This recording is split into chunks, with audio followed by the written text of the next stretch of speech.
people know that these feet was going to take me a long way in life. I had a vision when I was about 7 years old. God came to me and gave me this vision. Why he gave it to me, I'm still at 74 years asking today, why me? My mother, when she left here, she was 99, and her response would be to me, why not you? I always kept that to my heart.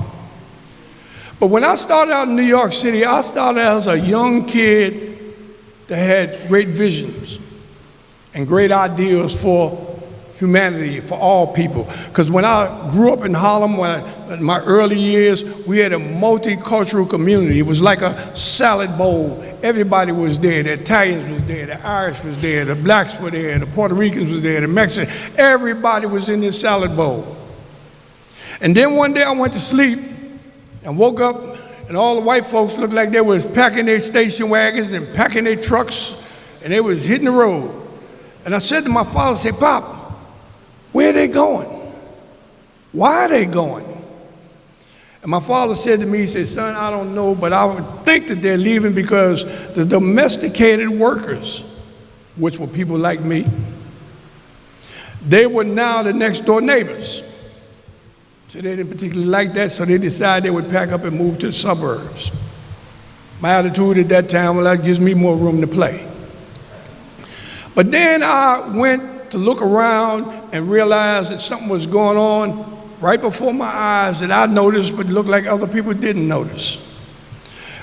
It was a bootleg liquor they used to make in Harlem. For any of you older individuals, you might know about this. A bootleg liquor called King Kong. King Kong was, let's say, in modern day, it would be like PCP, hallucinative. And they would drink this bootleg liquor, and guys would go up to the roof and they would dive off to their death. All of a sudden, one night I went to sleep and I woke up and King Kong was gone, dissipated. But in the place of King Kong came this thing called heron, or mud, or dirt. I didn't know what it was until I began to look at my friends and look at their families. I saw this thing called heron broke up so many families in my neighborhood. Fathers left. And I remember going up on the roof and I was chasing this junkie every day to inquire because I always had voids in my mind and I'm trying to fill these voids. I need answers. So I would run behind this junkie and I would ask him, why do you shoot these drugs? Why do you shoot these drugs? And he would chase me away. One day I went up there and he felt good enough that he wanted to talk about it. He said, John, you really want to know? I said, that's why I keep coming back. He said to me, he said, you know, when I was a kid your age, he said, I had a little girl just like you have. He said, it took me a long time to tell this girl that I liked her and I wanted her to be my girlfriend. He said, we got along well.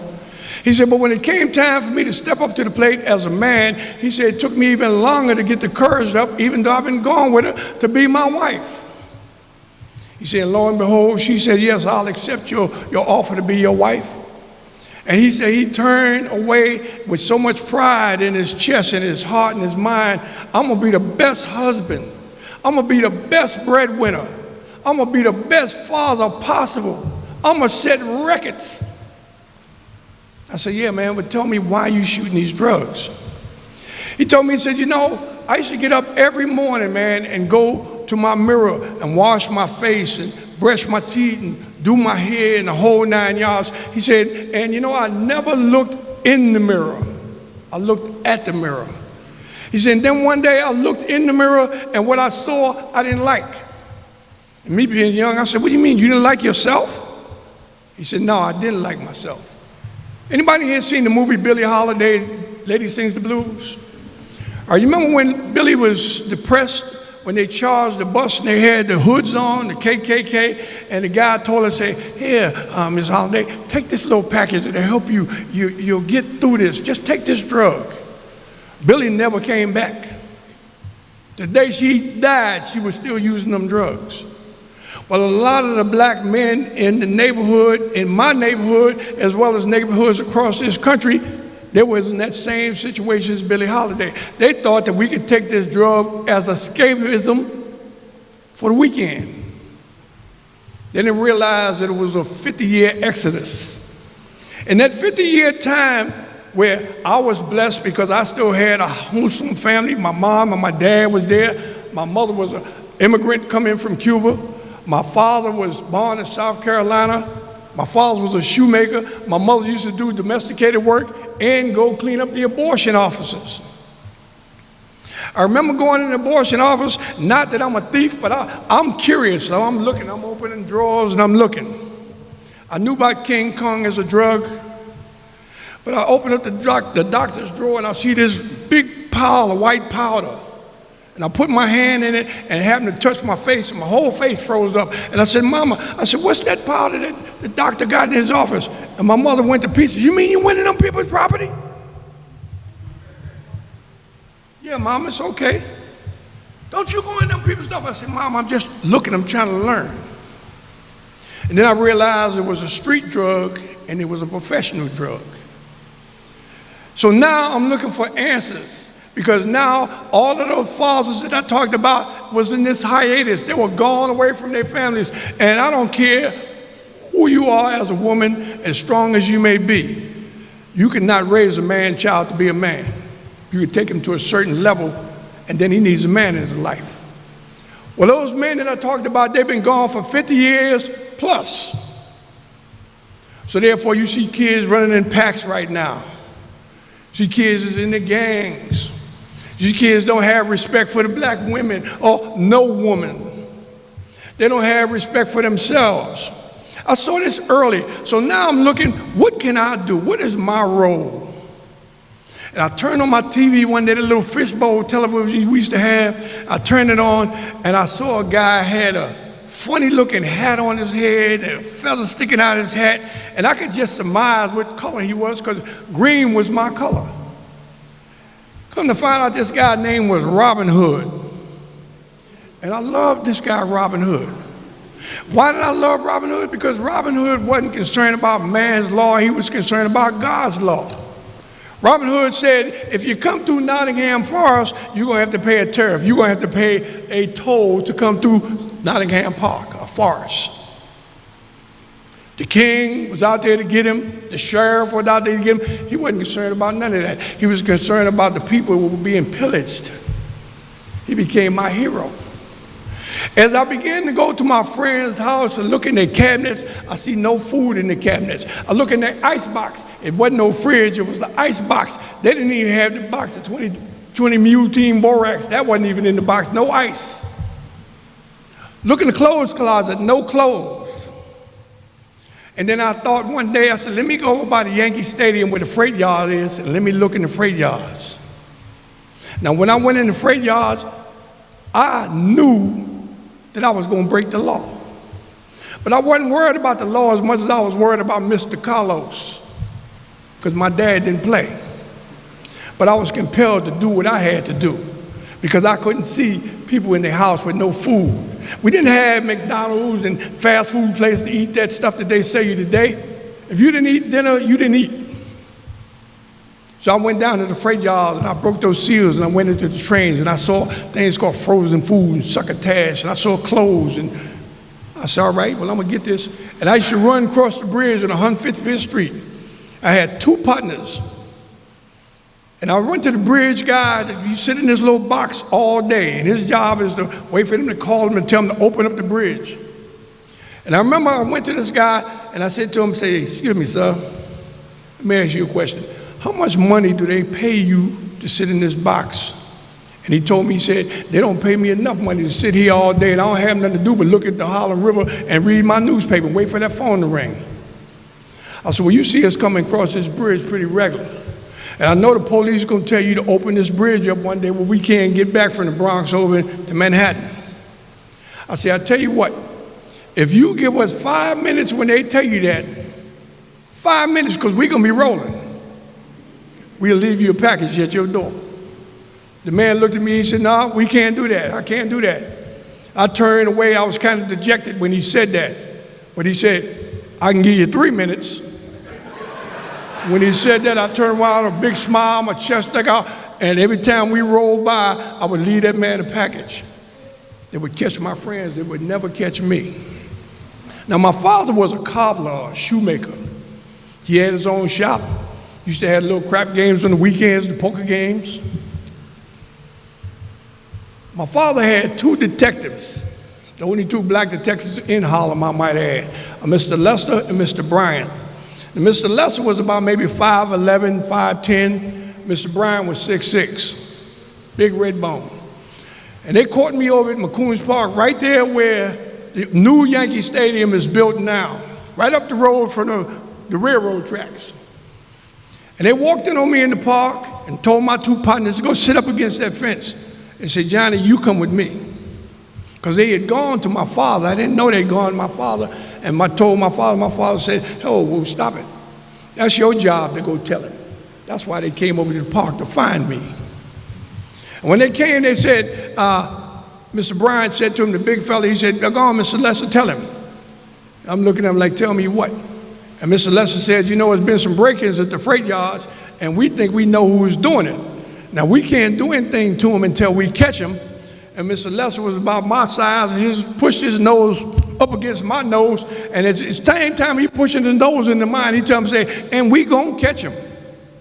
Then Mr. Bryant said, go on, tell him the other thing. And he said, oh yeah, you have a talent. I have a talent?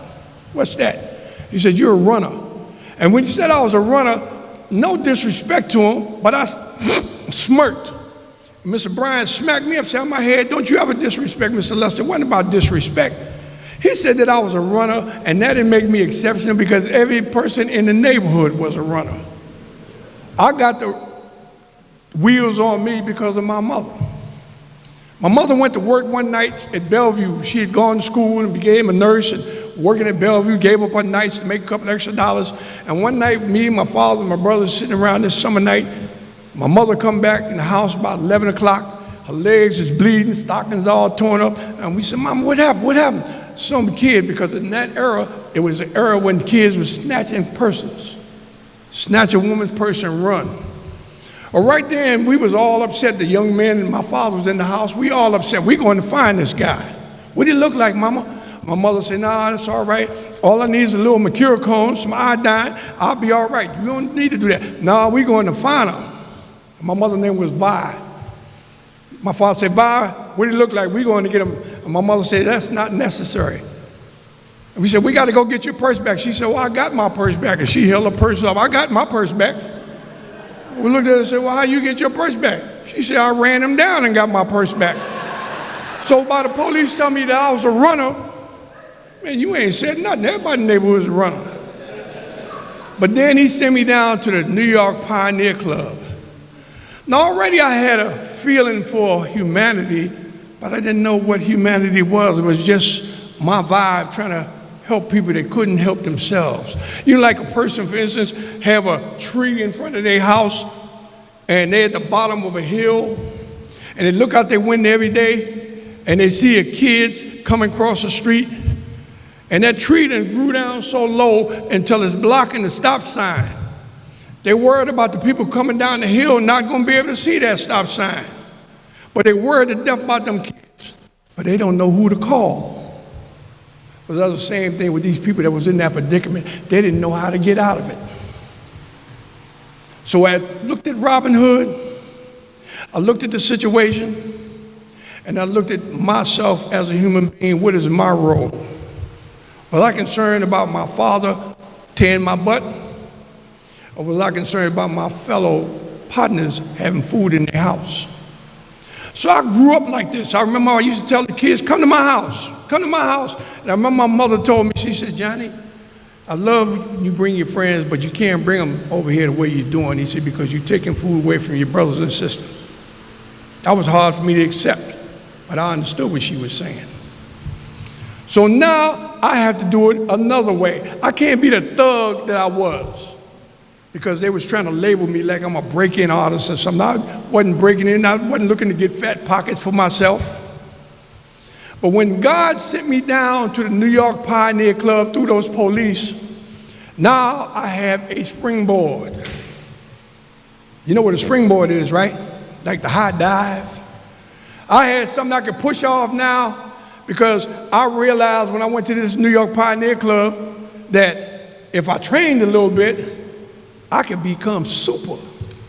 And And if I trained a little bit more, I could become phenomenal. I say, but then when I get to be this phenomenal athlete, the question is, am I being a phenomenal athlete for me? Where I want to take bows and wave and tell them how great I am? Or do I want to be phenomenal so I can be the voice for those that's voiceless? They used to put the mic on my face. How do you feel about winning today? Man, you should ask a guy how he feel about taking second. You ain't helping him by asking me to brag about how I beat him. They could never understand that. So I went on, I said, okay, let's go a little farther to try and resurrect the minds of people. If I saw somebody doing something wrong, I don't care what your ethnic background is, I don't care what your sexual preference is, I'm gonna jump on you and tell you you out of line. If you do something good, I'm applauding that. I wasn't concerned about what they thought about me doing what I was doing, because the only person I was concerned about, whoever the creator is. And I tell people, I say, man, I don't know who God is, but I know God is. You feel me? Why? Because it had to be somebody supernatural to give me that vision that I had at 7 years old. It had to be somebody supernatural to give the heart that I have in my chest. It had to be somebody supernatural just to give me the spirit to love humanity the way I do. I ain't no superstar. I'm the same as everybody sitting out there in that audience. I'm gonna wake up one day dead, just like you. But the question is, a lot of people be concerned about, oh, man, my life is such a great legacy. And I tell them, I said, look, man, let me tell you something about life. There's a day that you born into the world and they run up and they grab you by your cheek and they pinch you. Oh, you're such a cute little baby. Put you, look at it, cute little baby. And then 40, 50, 60, 70 years, you get ready to leave here, God calling you. Now you laid in the box and everybody crying, oh, he's gone. He was a wonderful man, he's a wonderful man. Well, I'm gonna tell you something. The day that I was born was not relevant. The day I die is even less relevant. What is relevant is what did I do between those 2 days. That's what you're gonna be judged for. Security in the house. More or less not cheat on us now. So I began to realize these things early in my life, that it's not about what people think about you, it's how you carry yourself and what you're doing, because they can't judge me whether I'm gonna go to heaven or whether I'm gonna go to some great place when I leave here. Only that guy that helped me fill those voids in my mind is the one gonna give direction after I leave this world. So I used to see guys would tell me in school, well, you know, John, you're not college material. And the rest of the class, when they heard it, because I went to school, it was 99.99999% black. Only thing when I say the old point, that eighth, was white presidents that we had on the walls. But everybody else there was black. So I'm sitting back and they telling us, you guys are not college material. You need to take a trade class. Well, I went into trade class and I said, well, I'm gonna do some auto mechanics. I did that one day, it was too dirty. I can't do that. Went in sheet metal, too much sheet metal, getting all of my clothes, couldn't do that. So I went into cabinet making. It was another Mr. Perron, little teacher that looked like Elmer Fudd, nice guy. And I looked around the classroom, and being the hustler that I am as a kid, I looked around the classroom, and I'm sure they had many kids went to school before me, was in that class that started making these drum tables and drop leaf tables. They never completed them. So I got a hold of Miss Perron. I said, Miss Perron, I said, what's up with these tables up here? They're all around the class. Oh, John, these are tables of the kids that never finished. I said, well, I'll tell you what, Mr. Perron, I say, you give me 10 tables, I give you $10. I give you $1 a table. He said, my God, I've been waiting forever for you. I said, I don't understand, Mr. Perron. He said, I've been here doing this job for 40 years, and I ain't never had a student in 40 years come tell me he want to come and finish some table, because I know how to market them once I finish them. Made me think, so I'm ahead of the class. But I'm not ahead of the class so much that if I'm out there by myself, what I have to share anything with if I want to be grandiose and say, I'm ahead of the class. I want the class to be with me. I could have went and boycotted the Olympic Games in 1968. But we boycotting the games and the rest of them go. The essence of boycotting the games was to make a statement. You know what the statement is? The statement is, had blacks not gone to the war in the First World War, America wouldn't be as great as they are today. If blacks hadn't gone to the Second World War, America would not be as great as it is today. If we hadn't gone to the Korean War, we would not be as great as we are today. Or let's not even mention the modern day war, Vietnam, or what's happening in Iraq or Iran. We paid our dues. We asked America to love us, and I represented America. I had big USA all across my chest, all on my butt, everywhere. America. I'm the ambassador for the United States. Most kids don't get a chance to leave their block, but I'm going around the world, and I got America on my chest. It made me think when I left New York and left Harlem, and I went to school in Texas, a little town called Commerce, Texas. And I became the superstar overnight, track sensation. I remember when I went to a bar, because the town that I was in was a dry town, and I had never heard of a dry town, so I really couldn't hang out there. So we went to Austin, Texas, to the Texas Relays. And I had two white partners. One of them was the journalist for the school, and the other one was the photographer. So I said, it was so hot. I said, come on, man, let's stop at this bar over here and get us a beer. So I walk in the bar, and I tell the barkeep, I say, barkeep, get these guys what they want, and I have a beer. And I go to the restroom. I come out, they drinking. I don't see no drink for me. Bartender going about his business. I say, bartender, I said, I have a beer. He just went on behind the counter like I wasn't even there. And when he started doing this, it reflected in my mind what I saw when I landed in the airport in Dallas, Texas. When I landed in like the airport today, it was a little box. It had a big statue, Texas Ranger in there, bronze statue. And I remember when I looked to the right of the statue, it had a sign up that said, whites only. Then they had another sign say, coloreds and whoever. I looked at the white only, it was pristine. I could have dropped some eggs down there and still picked it up, brushed it off, and ate it. But in the colored or the black, it was water running, toilet paper all over the floor, mosquitoes and gnats flying around. So then I understood why this guy is telling me in so many words, we don't serve blacks here. How you gonna tell me you don't serve me and I run for East Texas State? I didn't run for Commerce. I didn't run for A&M. I ran with a sign on my chest say East Texas State. I ran for the state of Texas. And you tell me I'm at the state capitol and I can't go and have a beer because of the color of my skin? So you know what that's like? That's like the guy that's putting the wood in the train to make the train run faster. Man, I was dumping so much logs in my chest because I know I got to tighten up my game to deal with this issue of racism. Racism is a bad thing. It ain't just bad for black people. It's bad for white people too. Because, you know, white people tell me, I'm a Christian. Great, you're a Christian. I'm a Christian too. But when I went to the South, they told me, you ain't a Christian. You can't be a Christian because we don't allow blacks in this church. I said, well, I'm a Christian in New York. I can go to the Catholic church there. And I see you over there at the church too. Well, you're in the South now. So I said, okay, enough's enough. Someone has to be the sacrificial lamb. So it had to be me. My mother used to tell me, say, son, I'm worried that you're going to spend 90% of your life in jail. And I had to tell my mother, say, Mom, I don't know which script you're reading, but that's not the script I'm reading. I do things, but I do them with particular reasons as to why I do it. Why do I work the way I work? Why do I love these young kids here?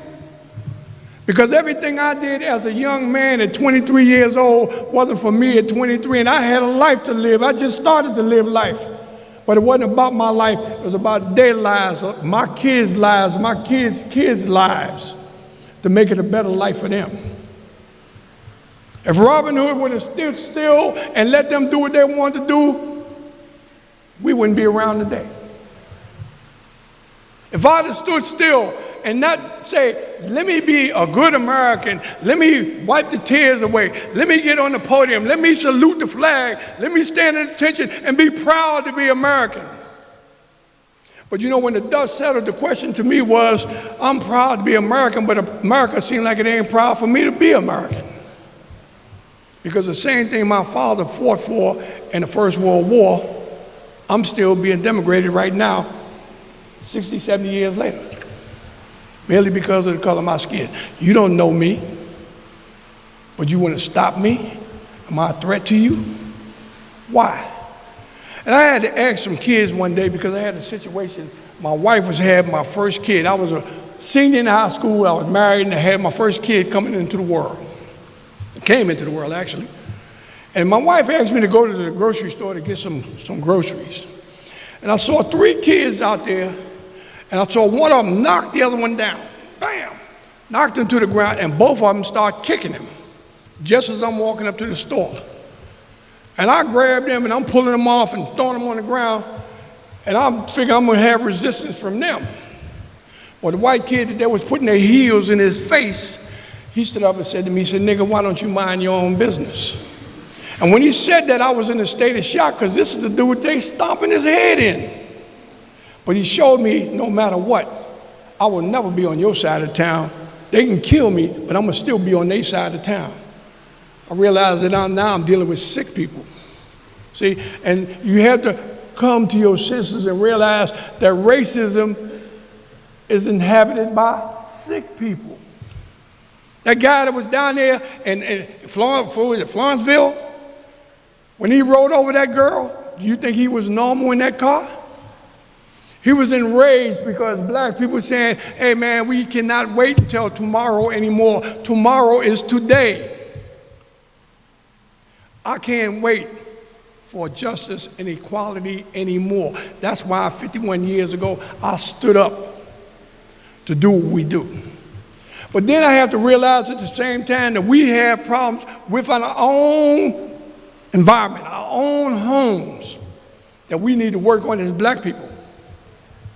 You know, in white part of town, they go buy a house, they tell the kids, say, son, this house is gonna be yours one day, and it's an investment here, an investment for you. Now you need to go paint that doggone house, you need to clean them windows, you need to shampoo that rug and clean that carpet. On the black side of town, they got the same house.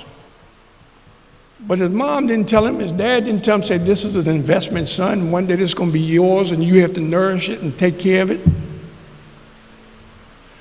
We have a responsibility to jump on our kids. I ain't looking for no white man to come run through South Side Chicago and tell them black kids to straighten up. I'm looking for black parents to roll their sleeves up and get in the hood and tell them kids, pull up your pants and stop disrespecting your mother. Understand? We have to do it. But we seem like we still missing in action. The day of being missing in action is over. It's time for us as black men to step up. And we have a lot of white guys that say, man, I'll roll your sleeve up and I'm with you too. I want to get down to help you too. But we can't let that sick person that has that racist, bigotry attitude run around in his head divide you from what's good and decent and spiritual. You think I want to go to the Olympic Games and be the one they point to? You know what it's like to be the most hated man in America? That's what I was. But I had a deeper plan than them. You know, when I went and put my fist in the sky, I was so proud that God would allow me to be an example for society. I felt proud, but I felt at the same time, when I did it, in my mind, I'm saying, I'm on the top of the highest pine tree that you can imagine. And when I go out there and make this statement, I know darn well that that branch is going to break because of the heavy load that I'm carrying. But I didn't have no concern about it because there was so many branches under me that felt the same pain that I was feeling. And when the branch broke, I know they're going to be there to catch me. But when that branch broke, instead of them being there, they retracted. They pulled away from me. They backed off. When I became the villain, they didn't want to get in the picture with me for fear of reprisal. Now remember I said fear of reprisal. It took me 2 years to figure out that they had fear of reprisal. I thought it was me. I thought I had caca on my shirt, or I was smelling bad, or my breath was bad, something like that. It took 2 years to realize, man, they didn't lose love for me. They didn't lose respect for me. They just had the fear factor working on them. What I see them doing to you, John, I'm worried about them doing it to me and mine. I can't knock you for wanting to protect yourself. But at the same time, man, protection goes a long way. You can't protect what's in front of you when you know that you have something coming that you haven't even seen yet, but you know it's coming. You have to be there to protect them kids that ain't even born yet. You have to give people a new paradigm to make them think a little different. Everybody want to tell, oh, John, what you did, you were so brave to go to Mexico, put your fist to the sky, to the world. I ain't no braver than you. Only difference is I'm committed. I'm committed in my life to make change for the better. I'm not worried about name and reputation, what they're going to say about me. As I said, I was the most hated man in America. Now I'm one of the most iconic figures in the world. I didn't ask to be an iconic figure. I didn't ask to be hated. I just asked to be understood. But so many people want to close their mind and close their ears. So God said, that vision that I gave you, son, now it's going to come to fruition. 15 years later, I'm on that victory stand, and what took place on that victory stand took place 15 years earlier as a 7 or 8-year-old kid seeing himself in a movie doing this. Why, God, did you take me? Why did you make me the one to do this? Right now, I'm still being dumped on because people that I was in the hood with or people that I was in the movement with, they got a thing called envy and jealousy. I have to deal with that, and they're trying to throw me off track with all the envy and jealousy, but I ain't going to let that throw me off track either. Envy is your problem, and jealousy is your bigger problem. You got to deal with that. I don't, because I'm moving straight ahead. Guys, I'm not the only one in the world that has compassion for humanity. All of you that's out there in this audience tonight have the same flavor in your heart and your soul as I have. You don't have to be in the Olympic Games, to stand in the Olympic Games, to put your fist to the sky, to make the right move or the right statement. You got kids that you can raise up right now, and it don't have to be your kid, because all kids is your kid. Don't wait to see Dr. King marching down the street. Everybody should be Dr. King. Everybody should be Harriet Tubman, or Nat Turner, or but Peter Norman. And then greater than that, one of my greatest heroes, this white, blonde-haired, blue-eyed guy called John Brown. That's my hero. As much as Peter Norman was my hero in 1968, John Brown was my hero back in the day, because all John Brown had to do was just keep his mouth shut and then let his blonde hair blow in the wind and let him see his blue eyes, and that gave him the world. Peter Norman is the same situation. But they said, nah, man, I had to let them know it's deeper than that. Ain't about you giving me anything. It's about you stopping people from earning what God had for them to have in their life. You know what it took for Peter Norman to do what he did? Think about it. In 1968, Australia was parallel in attitude and division as South Africa. They had the same mentality about what they were doing to the Africans in South Africa, about what they did with the Aboriginal people in Australia. So Peter Norman said, yes, John, I believe in human rights. I know the plight of the Australian Aboriginals, the original inhabitants of the country. And most people know the relevance of Australia. You know how Australia became about? Okay? You know, brother, you're a smart man. I'm going to tell the rest of them too. See, the Queen of England, years ago, said we got thugs in our country and we have to rid ourselves of them. So the Queen made a decree to round up all the thugs in England, put them on a ship, and isolate them off to Australia.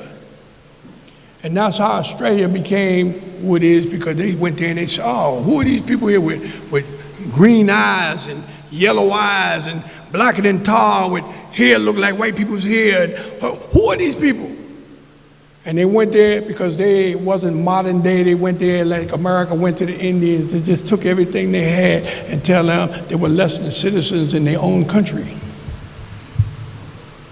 When I came back to America after Mexico, I was a scorned man. They looked at Tommy Smith, they looked at John Carlos. In Australia, they looked at Peter Norman. When they came after John Carlos in America and beat me down, Tommy Smith got arrested. When they went to find Tommy Smith to beat him down, I got arrested. But young, white Peter Norman in Australia, a country that was as racist as South Africa, he didn't have no rest. They beat him down 24/7. Think about that. All he had to do was just stand there with his hand on his heart, don't wear no Olympic button, because that's all he did was put an Olympic Project for Human Rights button on his jersey. They say, I support human rights. They ridiculed the man. They pleasurized him. They gave him nervous breakdowns. They sent him to alcoholism. And then some of you might remember they had the Olympics in Australia in 2000. To this day, Mr. Norman is the fastest Australian on record. No one's touched his records. When they had the Olympics in Australia, they wouldn't bring him out and let him wave to the people, for the people to acknowledge who he was and the deeds that he did in life. We as Americans took Peter in and said, man, you one of us. Come on, we got you. Get your wife and kids. Come on, you got a hotel room here in our set. I was waiting 10 days before Peter Norman was supposed to come to America, because we used to have an anniversary every year. 10 days, and I'm sitting there in my easy chair at the house, and I'm reflecting to him, my boy gonna be here soon. My phone rings, and it's Peter's nephew to tell me, say, John, Peter is gone. Peter gone where? He's dead. And busted his heart. But just like you guys are sitting in this audience, when he died, I told my wife, I said, I got to go to Australia, and my bank account is on its back. I said, but if I have to start walking to get to Australia by the time they get ready to bury him, I'm going to take off tomorrow. I'm going to be there.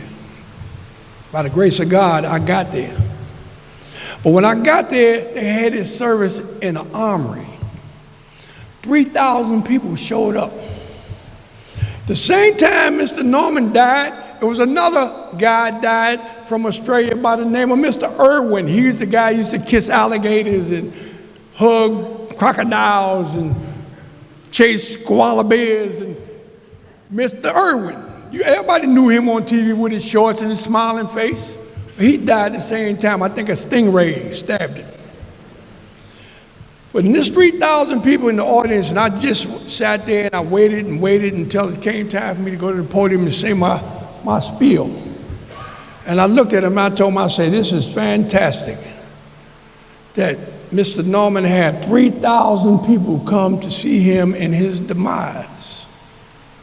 I said, but I'm concerned about how many of you out of the 3,000 was at the airport when he came home from the Olympics in 1968? How many of you was there to give him a hug or give him a high five and tell him how much you love him and how much you respect him for representing your country at the toppest level it can be? But in his demise and his death, you hear the government now want to talk about how we want to give a Peter Norman day and we want to put a mural up of Peter Norman. That's fine and dandy. I'm sure his wife like it, his kids like it, his mother like it. But they're $1 late in 10 years, 20 years, 30 years, 40, 50 years late in terms of giving the man the respect that he was due. Don't give me mine while I'm dead. Give it to me while I'm alive. Give it to me where I can share with my kids. And let me tell you, any Geminis in the house? Any Geminis in here? Gemini, Gemini, Gemini, Gemini. I'm a Gemini. And I'm questioning you about the Geminis because that portrait ain't here. That portrait, did you see the 3 individuals on that victory stand? Show you how deep God is. God probably said, well, you know, this is a heavy mission that I'm going to send these young fellas on. And I got to make sure that I got the right caliber. And most people don't know that the 3 people that was on that victory stand were all Geminis. Bet that. Mr. Smith was born June 6, 1944. I was born June 5th, 1945. Mr. Norman was born June 15th, 1943. And I looked at him and I told him, I said, man, you know something? I aspire to grow up to be just like you. Because you got hard enough to say, man, I fear no man to do what's right in society. We have to get out of the fear factor and stop worrying about what people might think about you when you're doing the right thing. Now, Coach here, when he was doing his battle to win these championships for everybody, he gave y'all the good spiel about how things went with his crew when he was raising these young kids. But I'm sure he can come back up on this podium and say, let me turn the page and tell you about the jungle I had to walk through to do the good things to make this city shine.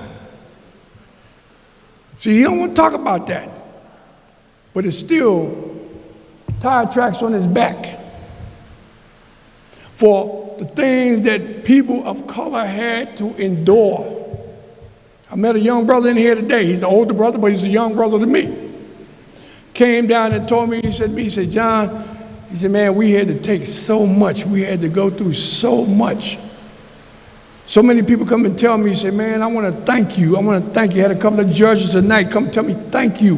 And, you know, and I tell them, I say, I appreciate the thanks. But I know that God is having you come and tell me thank you because he's letting me know that while I was on that victory stand, I wasn't on that victory stand by myself. Those individuals that come to me around this country, they were right there in 1968 on that victory stand. They understood why I was there. Black, white, and what have you. You know, we think about blacks being enslaved. They had white people enslaved too. They don't want to talk about it, but they was enslaved.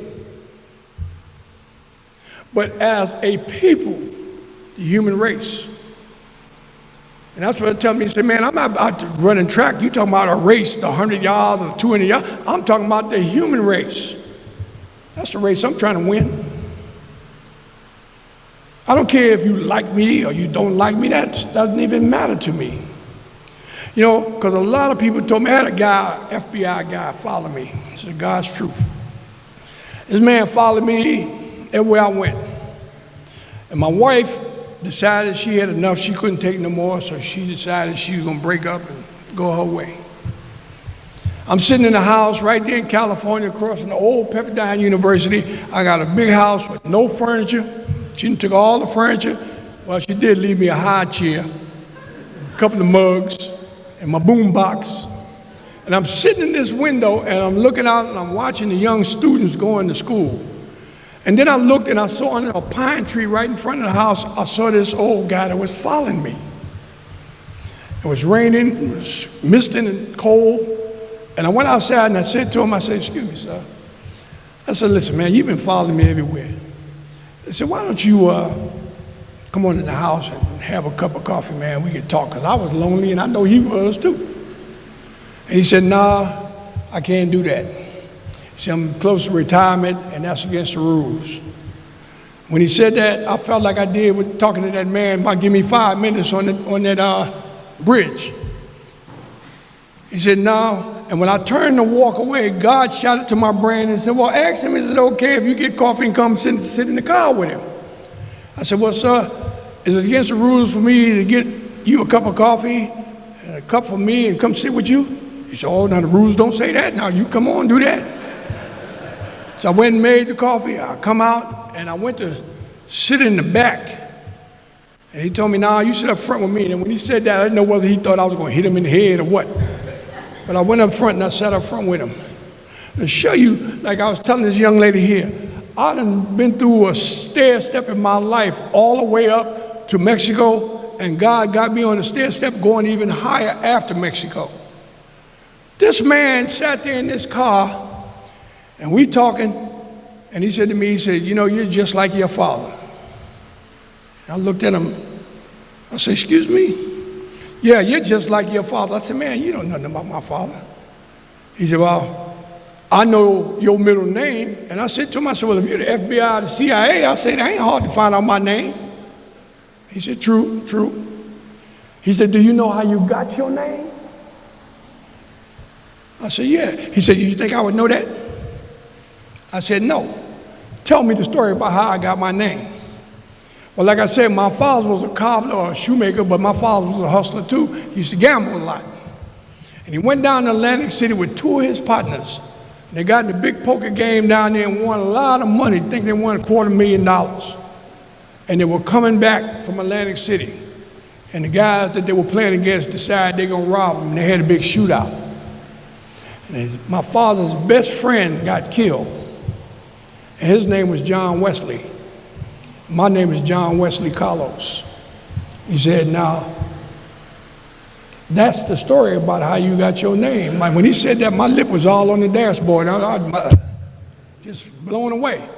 And I said to him, I said, well, excuse me, sir, how do you know that? That's personal. How do you know that? He said, well, it was three of us. And when he said us, I'm looking at three, what do you mean, three of us? And he told me, he said, yeah. He said, when John Wesley got killed, we got back to the city, we split the money up, and then we took the other money we gave to John Wesley's wife, and then we decided we was going to split up and go our own ways. He said, at that time, the FBI was opening up their division to let black people in. Made me think about the spook who sat by the door. But anyway, he went into the agency at that time. And I said, man, you mean you was my father's friend and you following me all this time? He said, John, you don't know how many times I wanted to pull you in the side and just sit you down and talk to you. I said, man, you done said a mouthful. And then he went to tell me something that my father has been telling me all my life. He said to me, he said, John, let me just say this. He said, I've been in the agency a long time. He said, there's a lot of white guys in there that don't like you. He said, he even got some black guys in there that don't like you. He said, but I'm gonna tell you this, there's not near one of them in there that don't have respect for you. Every last one of them respect you. And when he said that, I stuck my little chest out and I looked at him and I said to him, I said, now that's what it's all about, ain't it? It's not about whether they like you for what you do, as long as they respect you for what you do. The fact that I was breaking in freight trains, they say, man, he's a criminal, but he's a criminal with principle. I respect what he did. It don't take much for you guys to step up and be who God intended for you to be. You see somebody on the line, put them in check. And if they don't want to get in check, tell them, say, don't walk this way no more. Don't come my way no more, because I ain't got time for you. Because if you don't give them a wake-up call, the boogeyman is definitely looking to pull them into his sick mind. So I just want to tell you guys once again, thank you for coming out. Thanks for giving me the opportunity to share. I hope that God will bless each and every one of you, take care of you. And most of all, I would hope that he would give you the encouragement to find yourself and charge straight ahead for what's right in life. God bless you. Thank you again.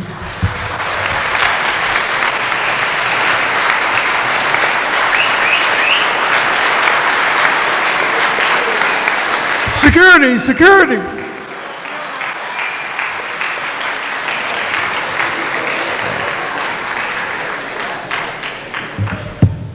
All righty. I told you guys he was a good speaker. So, in closing, I would like to thank all of you guys big time, but I forgot to acknowledge we got some of the players that I see A lot of you guys know the late Vernon Voss. His wife and family's here. Vernon was a great standout wrestler, two-sport All-Stater at Lockport. Another one of our athletes just recently died, Shane Robinson, a lot of us know. So, send out the blessings and prayers for their family. And I am forgetting someone else. But who I don't want to forget are the people that helped put this together. Johnny Hare, I don't want you to stand up. Big John helped me put the golf tournament together. My brother Ronald, Sean, Dana Fisher helped me do some things together. Sean, who's doing some filming for us, and he's going to put a little documentary together that one day we'll be able to put together. Gussie, who's helped me from Houston, she came in and helped us out. And these young volunteers from the school came out today, helped us out. Want to say thank you to them. So what I want to do is, Dr. Sapella, we recently did a 50-year collector's plaque. We gave this out at the golf tournament to the winning team today, and there are only 6 of them that have ever been made, and this is of Dr. Carlos celebrating 50 years. There'll be some more come out, but there's only 6. We are special. These are the first 6 that came to the Fairmont Annual. We would like to give Dr. Sapella one of these for her stepping up and welcoming us to the school. I mean, we had we could have had this anywhere, and some were saying we could do it at the high school. Come on up. You can come either way. Yeah.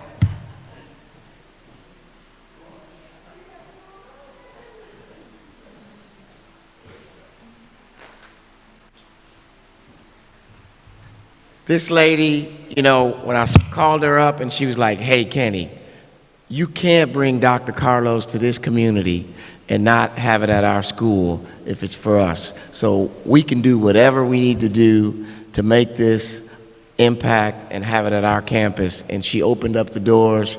I mean, all of this is, she helped us out in whatever we needed to get done. She has a passion for the community, and we want to continue to back her and give her all the support that she needs. We've got this certificate of authenticity that will go with that gift, and we just want to say thank you and appreciate you, and whatever you need from the community and any of us, we're more than willing to help you and reach out. Let's give her a hand. Thank you. So, we're going to close out. I know you guys want to take some pictures with Dr. Carlos. We're going to go, if people want to go to Coomer's Corner afterwards, that's where we're going to go. We have a room reserved where you can get food or some drinks and talk. Dr. Carlos has about 30 books left. They're all autographed. I think they're $20. Then there's some posters that he's autographed. If you guys would, I don't want to send them back home with these books because I will have to hear about it forever. Kenny, why didn't they buy all my books? Oh, where'd he go? He's gone. But let's, if you guys want a book, we got some books. We're going to bring them over to the table. I think they're $20. There's some paperbacks, and then there's some hardback books that may be a little bit more, but let's go ahead and see if we can buy his books. I think you can get a personal autograph on there if you want that's directed to you. But I'll tell you guys a secret. John usually doesn't sign anything blanket without a name. He usually, everything he does, he makes a name attached to it so that people can't sell his stuff later on. So the fact that you guys are getting books just saying John Carlos, I would get them, because you'll never, when he's gone, you'll never find stuff that just says John Carlos, very rarely.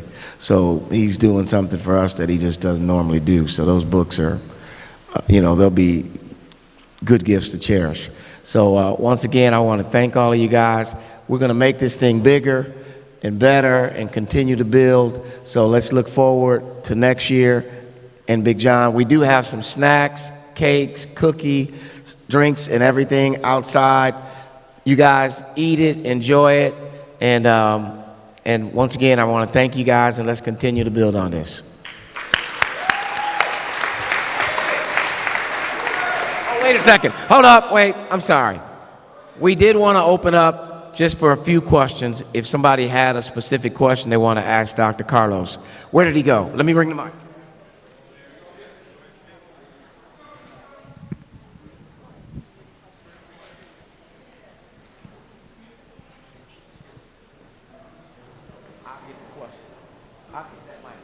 Can we get that mic? All right, real short. Here we go. My name is Richard Pennick, and of course, I want to thank you for everything that you've done. But I want to ask one thing. Do you think? Hey, John. Okay, all right. Dr. Carlos. Do you think that Cap? Well, I know Cap. When he took that knee, he had to be thinking about you, Mr. Smith, Absolutely. Mr. Norman. Absolutely. Absolutely. And one other little thing. During the race, I seen that. And during the race, you look back a little bit. I didn't go there to win the medal, the gold medal, man. I went there to make a demonstration. Tommy agreed that he wanted to make a statement with me.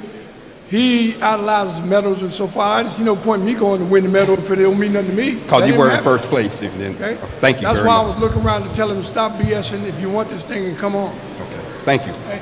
You know, a lot of people don't know. You know what it's like. You're an athlete. You got that 05 when you. What happens when you pull a groin muscle? When you pull a groin muscle, you can't even walk the next day, right? Well, he pulled a fake groin muscle pull in one of his races. Hey, Dr. Carlos, speak to the mic. When he did that, it made me understand how much he wanted the medal. He can have that. I ain't no problem with the medal. Right on. Right here, Carlos. John Carlos, talk to me about your relationship with George Foreman. Microphone close to your mouth. Big George. Well, let me tell you, that's a very good question about my relationship with George. Leading up to the games, George Foreman and I were very, very, very good friends. George Foreman was an unknown. He was a kid. He was an unknown kid out of Texas, pretty much like me. He was a kind of thug type kid, trying to find his way. And we bonded. When we went to the games, I had a reputation, George had no reputation. So in other words, I was at the highest level and George was at the lowest level. We were both Olympians. I made my statement on October 16th. October 17th, thank you.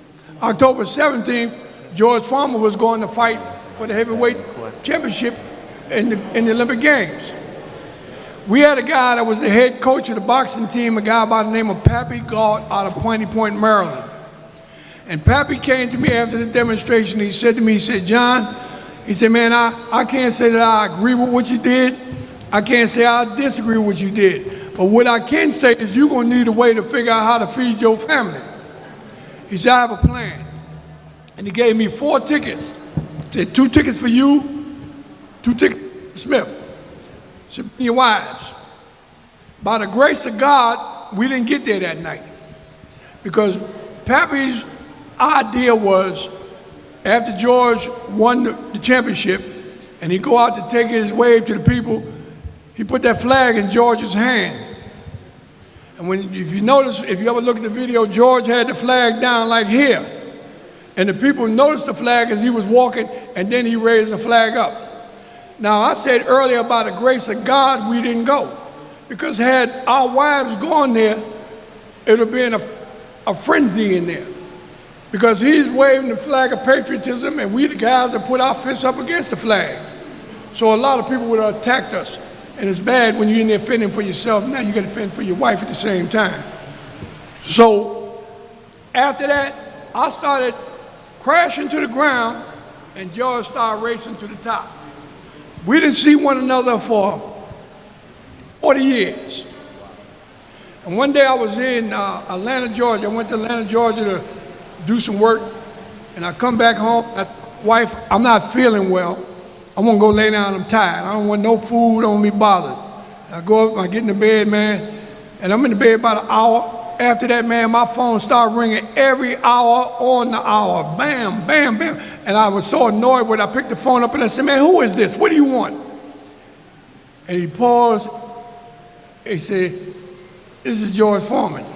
I said, yeah, and I'm the king of Siam. What do you want? He said, no, John, I'm really George. And because I ain't heard him in a long time. So I said to him, I said, well, if you're George, I got a question for you. What are you doing still boxing at your age? And he said to me, he said, John, that's the exact same thing my wife keep asking me. And when he made that statement, I picked up the voice. I said, it is George. I said, man, the biggest and the baddest cowboy I know. And we was as tight that day as we were before we went through the process. I have love, big love, admiration, respect for George. I have it long after I leave it, if he will be in mine, because he's a good man. And he was ridiculed unjustifiably because he waved the flag. I wish I could have waved the flag. You understand? But he waved the flag, and at the same time, you got to remember he waved the flag at that particular time, but he is on his history as I was at that particular time. Hence that time, he became very educated and realized. But I told him, George, you ain't doing anything wrong. I run into Jesse Owens later in life, and Jesse told me what he felt that he was wrong by telling us we shouldn't have made that statement. I told Jesse, no, Jesse, you wasn't wrong. I said, because in your frame of mind, you was back in 1936. If you just thought that you was gonna make a statement like I was making in 36, they'd have cut me up into 36 pieces. I said to him, I say, so protecting us the best way you knew how.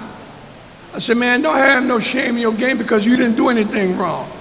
But see, it takes reason and people to work things out in their mind because they pointed to Jesse like they pointed to George and called both of them, you a sellout, you Uncle Tom. I said, no, man, you just don't understand. You don't understand what they're doing and why they're doing it. When I came back from the games and I hooked up with George, I told George, I said, man, thank you just for being my friend. He said, John, take my number. If you need anything, call me. I was teaching at the time. And my boss came to me, he said, John, he said, man, it's Black History Month coming up. I don't have anyone to come in. Could you suggest anyone? I said, hold on, let me get my phone. I got my phone out, got the number, I called George right there in his office, said, George, I need you. George said, well, I tell you what, get in touch with my son, Monk, and we'll work it out. Show you the character of the man. I called him. Monk called me back. He said, well, Mr. Collins, my dad told me to call you. He says, when do you need him there? So I told him what day I need him there. He said, well, let me get back to you. He come back and he says, yeah, he can be there, but he won't get there until 3:15. I said, man, the school is out by then. He said, well, later, man, let me go back to my dad again. And George called me on the phone. George said, John, what time you need me there? He said, I'll be there. Such and such a time at the airport. My boss got one of them stretch Hummers. The airport just across the street. But he got a stretch Hummer.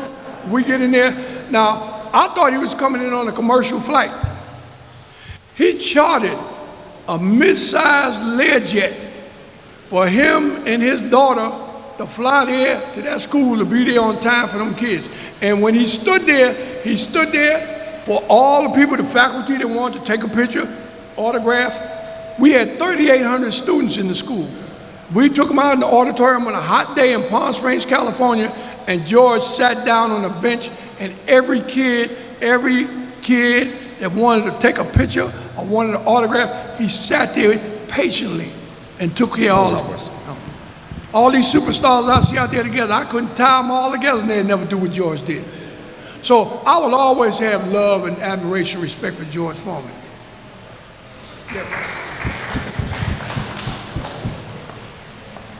My question for you, Dr. Carlos, is this year, I love football, right? And what they're doing to Colin Kaepernick, I think is horrible. But so people want us to not watch NFL football, which I truly love. What can you give me some kind of advice? What can we do? And it's not just me as a black person. I just think it should be all race. But I'm just curious. All right, that's a good question because I'm in a dilemma right now, and the dilemma is this: when Cap made his statement, I went, sat down with Cap, and I talked to him, and I told him, I said, man, let me just say this. First of all, you done jumped into the pool of humanitarianism. I say, it's not in the moment, it's in the movement. This is not a one-day deal, this is not a weekend deal, this is for the rest of your life. I said, you took a knee on principle. I respect that. I said, but this is your time. This is your fight. I'm in the backdrop, I got your back. But then, when he went and he tried to get him a job, and I told him also, man, forget football. You're beyond football now. But he has this fetish, I say. He has a fetish to play football. And I tried to tell him, say, man, you better get in touch with Dwayne Thomas and find out what they did to Dwayne. They kicked him out, kept him out, and then they bring him back and tell him he wasn't good enough and kicked him out again. I said, man, you have a bigger role. And I said, another thing, you can't go dormant. You have to be speaking on a regular basis, because if not, somebody's gonna come up and jump in your spot. So, okay, he takes a lawsuit out against the NFL. He wins the lawsuit. I don't know how much money he got. Don't care how much money he got, he won. But then he still has his finish, I wanna go play football. Then we have another guy that says, I believe in American apple pie. I'm a capitalist. That's what they raised me to be. And I became a young black billionaire in the name of Jay-Z and Beyonce. Now people talk about, oh, he's a sellout and he did this and he did that. Think about this. Think about how much courage and the audacity for him and his wife to do the halftime show that they did. When they did that halftime show. You think the people in the NFL was happy about the fact that they put on a show like that at halftime? And then when he decides that he's gonna go and sign a contract with the NFL to do some work with them, my boy Cap got upset. Cap called him out his name. He's a sellout. He's Uncle Tom. I love Cap, but I love Jay-Z too.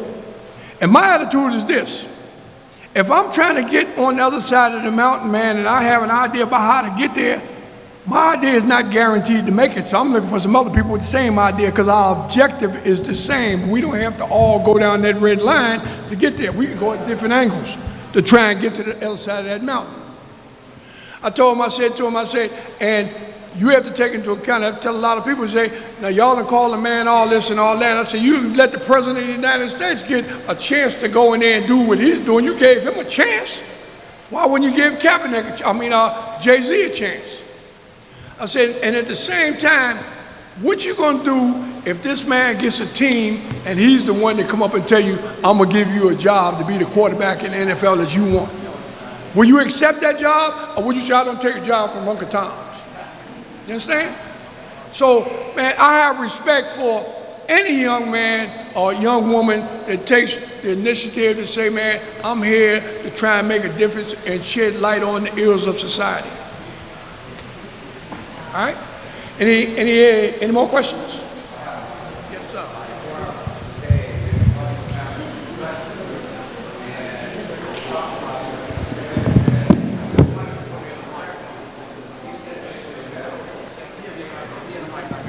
No, sir. What they did, after we made the demonstration, we were ordered to leave the Olympic Village. But we was only in the Olympic Village 2 days when we got to town. As a courtesy, because we got to go in and salute the flag and the whole flag raise, the whole bit. But after that, my wife coming to town. My wife can't sleep in the village, and I ain't sleeping in the village, and she's sleeping in the hotel. So I left and stayed in the hotel where all the International Olympic Committee people stayed, Hotel Diplomatica. We was coming downstairs, Mr. Smith and I, we coming downstairs in the elevator, and I heard them talking in Spanish. I don't speak Spanish, but my mom's Spanish, so I know enough. But I hear them saying in the elevator that they were going to run us out of the country, and they were going to take our Olympic medals back. So as soon as we got down to the ground floor, the elevator door opened up, man, and it was like 500 reporters. I say 500, but I'm exaggerating because the lobby wasn't that big after I went back the second time. But they rushed us. And they had us in the circle, and they said, Mr. Collins, what do you say? They say they're going to run you out of the country. And it just so happened I had my visa in the back of my pocket. And I pulled my visa out and I said, well, my visa states if I haven't broken any laws of the country, I said, as far as I'm concerned, I don't believe I broke any laws of the country. I said, it says also that I can stay here until November 22nd, 1969. So I think what I'm gonna do, I'm gonna go down to Acapulco and hang out for a while and come back for the closing ceremonies. So that's the end of y'all gonna run me out of the country. Then one of them hollered, Ms. Couse, they said they're gonna take your medals back. And now, when he said that, it's a little more serious issue. So I looked at him and I told him, I said, well, let me tell you something. I don't know about Mr. Smith, but let me tell you about John Carlos. The way I see it, you didn't come knock on my door and say, John, we got an open slot. We want to put you on the Olympic team. I had to qualify. I had to go through the process of elimination to make that team against some of the greatest athletes of all time. By the grace of God, I made it. When I went to Mexico City, I had to go through a greater challenge because now I'm not just competing against my athletes in America, I'm competing against the unknown. But by the grace of God, one more time, I succeeded and I was on that victory stand. Once again, they didn't knock on the door and say, man, we have a medal and you're gonna get on the stand, we're gonna give it to you. I earned that medal. That's like you going to work and the people tell you, say you work, but we're gonna take that check because we don't think you deserve it. Now, man, I put my time in, you're gonna pay me my check, okay? So that's what's happening relative to the medal. They never took the medal, but what they did in essence, they lied for 50 plus years, telling the general public that they took the medals away. And anyone sitting here can demise as to why they made that statement. They made that statement to intimidate any young athletes coming after me because they raised us to think, hey man, go for the gold. From we were that high off the ground, go for the gold, go for the gold. So they think the gold medal is like the Mecca, you know?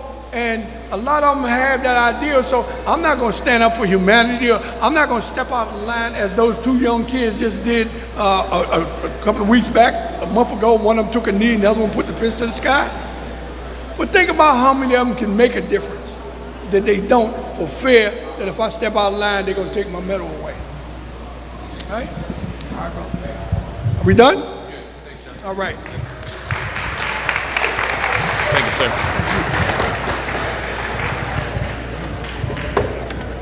Thank you.